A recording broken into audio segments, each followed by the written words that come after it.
Hey everybody, Kim here at Little Biz Resources, and today we're going to look at print on demand, automating file sizes with Power Automate Desktop, which is a free resource.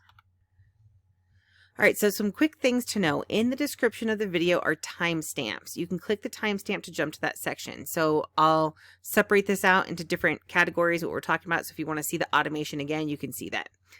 This is still in the works for GIMP users. So this is going to be looking at Photoshop, but it looks promising that this will also work with GIMP. I've got call into my brother to see if we can fix part of it, but yeah, it's looking okay. I just got to get it to obviously work right. The purpose of this video is to give you the structure to do this, so you can just kind of see how it's working and what you need. Then you can just copy the instructions on the page linked in the description, and I will add videos onto that page, so how-to videos. Now, depending on where you are or when you're watching this, please note that the images and the follow-up videos will not be available until after October 10th. So I wanted to get this out, so it's out, you're ready for it, you're thinking about it, you can get started with some steps, and then by Monday, the 11th, I should be able to get out the follow-up videos. So now let's look at how automation works with Power Automate Desktop. Okay, so I've got Photoshop open. Here is Power Automate Desktop, and this is the one for Photoshop. Now, these are the commands that I have in here, and there's some of these that you're going to have to, you can just copy as is, and some of them that you're going to have to adapt. And when I go through the how to, implement this, you'll get those detailed instructions. But basically what happens is that it runs through these different steps. Now, something to note and be aware of is that you can't touch anything. So while I'm recording, I'm not gonna be able to do anything else, right? So let's go ahead and run this, and I'm gonna show you exactly what happens. Okay, and as this gets going, my computer goes really slow, especially when I'm recording at the same time.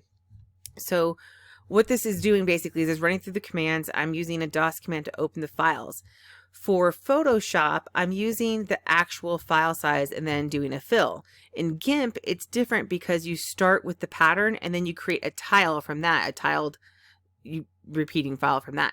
So in this one, so depending on which one you're doing, is going to be a little bit different. In fact, I'm actually tempted, if I can get the GIMP one working, to use GIMP for the automation, because I can do a lot more in one flow. Okay, so we're doing a flow right now, and what it's doing is it's going to open all the files, right? So I had to create a bunch of files first, and that's something that you're going to have to do if you use Photoshop. If you're like, hey, I don't want to create a bunch of files, then you would want to use GIMP, and so that's kind of like up to you on that. So you can see, and I actually will point this out a little bit better in a minute, but you can see I have several different things I'm working with, some different commands that I'm working with in Power Automate Desktop, and that is I'm using as many keyboard shortcuts as possible to minimize disruption, right? So because of if you put in like mouse commands, which you'll see I did a mouse command in here, then, and I made it exaggerated so you could actually see it, because I'm not touching the keyboard or doing anything right now, right?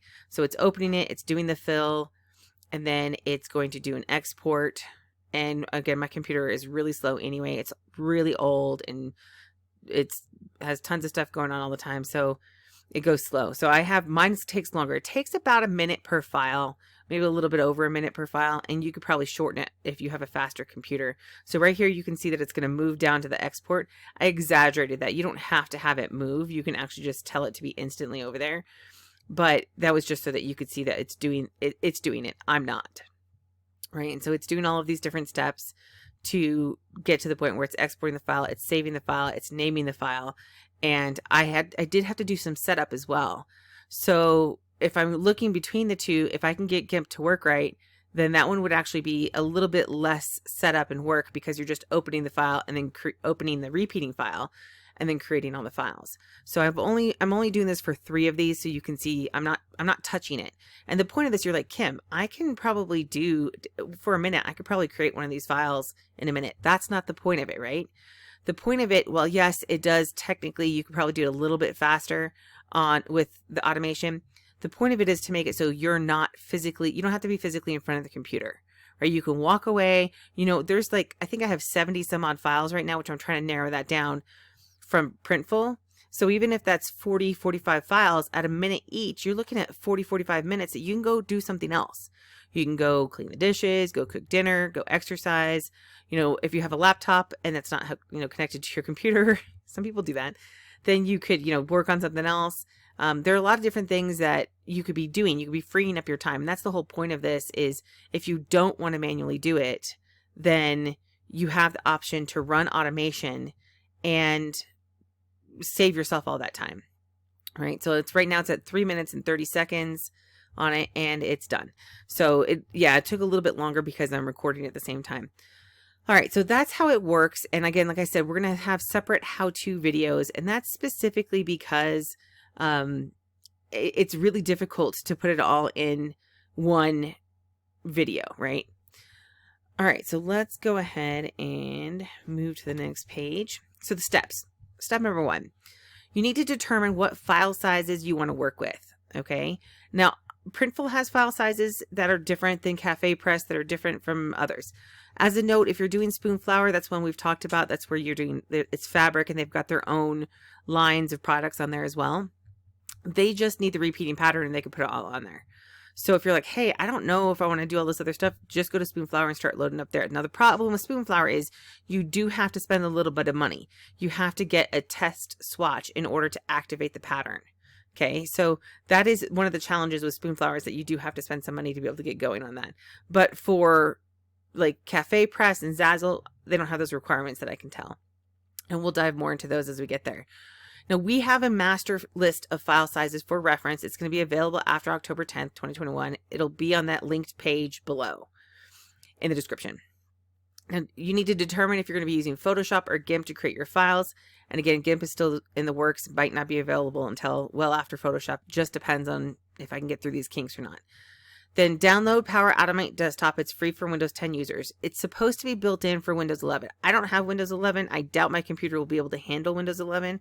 And it says people are slated to be offered Windows 11 until like mid 2022. So if you have Windows 11, it should already be on there. You should just be able to search for Power Automate and pull it up. Then you can go to the page in the description and follow the instructions for setting up Power Automate Desktop for these flows. If you're on this before they're available, just go in and play with it and start, you know, testing it out and seeing what's in there. Because I can tell you can watch 100 different videos, which I pretty much did when I first got started, but it doesn't help you really learn it. You really need to get in there and do it yourself. You're going to need your repeating patterns for the first part. We are hopefully going to be able to automate, or we may not need to automate until I get the file, all the numbers of files done. I won't know. So for example, in prior videos, I showed you that the direct to garment, which is you don't really want a repeating pattern for that. That one is, 12 by 16 is a pretty standard size. And so if you're like, hey, I'm going to just do a 12 by 16, you don't need to automate that, right? Because you load it up once and you're done. So automation comes in handy when you have to do a lot of files. So I don't know how many we're going to need or how effective it's going to be, because it looks like it's going to be really hard to automate for the direct to garment, simply because the sizes they have are kind of weird, right? So it might be a 12 by 16 and then it goes 10 by 12, which is not proportionate. So you would need to tweak your image on there. So it's not like you could just resize it. It would make it look weird. So we're just going to start with the repeating patterns first, and then we'll dive into the other ones sometime probably next week. So for the upcoming videos specifically on Power Automate Desktop, the next two videos that I talked about, I'm going to do how-to videos for both Photoshop and GIMP. They're very detailed. They're going to be long, detailed, and they're not going to be on this channel, right? Because this channel doesn't focus on that specific topic. So I'm going to release it on a different channel I have. So it's still going to be public. So if you end up finding it, I can link to that as well when they're available. But I'm going to embed them in the page in the description. That way you could just go to that page for all the different resources you need. And then this is just because I want to keep this channel cleaner and focused on the higher level concepts. Okay. So that is just something to know. Now, next steps. Next, I don't know what 2 means on here, but we're going to load our files to platforms. So once you get this going this week, right? Next week, we're going to have the files. We might have a supplemental one come out during the week, but we're going to have files by next Saturday. We should be having our files loaded up into platforms. Okay, so we're going to have our files. So if you are like, hey, I'm going to do it manual, I'm going to do it automated, whichever it is, we're going to focus on that this week. Then we're going to load them up to the platforms next week. Okay, so we are going to start with Printful to begin with. So if you're like, hey, I'm not doing Printful, then you just want to get testing and doing all that stuff. I will be releasing the other sizes as I can.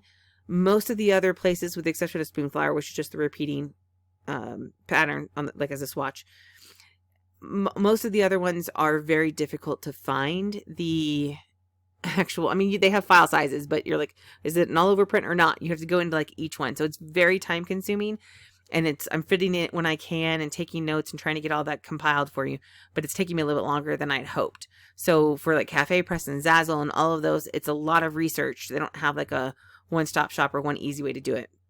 So I'll have all that for you, so you don't have to worry about it, right? And hopefully that'll come out this week. If not by Friday, then by Saturday. And then you'll just be slightly behind if you haven't started making the file sizes, because you would know what they were. But when they are available, I will let everybody know on that page. So make sure you go to that page and check back on it. And I'll put the link in the description. Even when I load this, it won't have much on it, but it'll get stuff added throughout the week. And of course, if you're watching this later on, it's probably all there.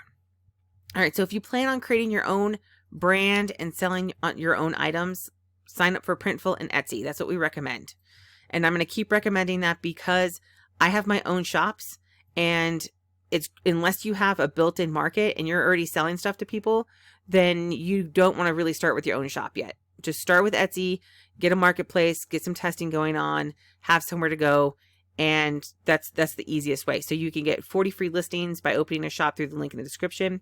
Of course, you can sign up through Printful and the link in the description.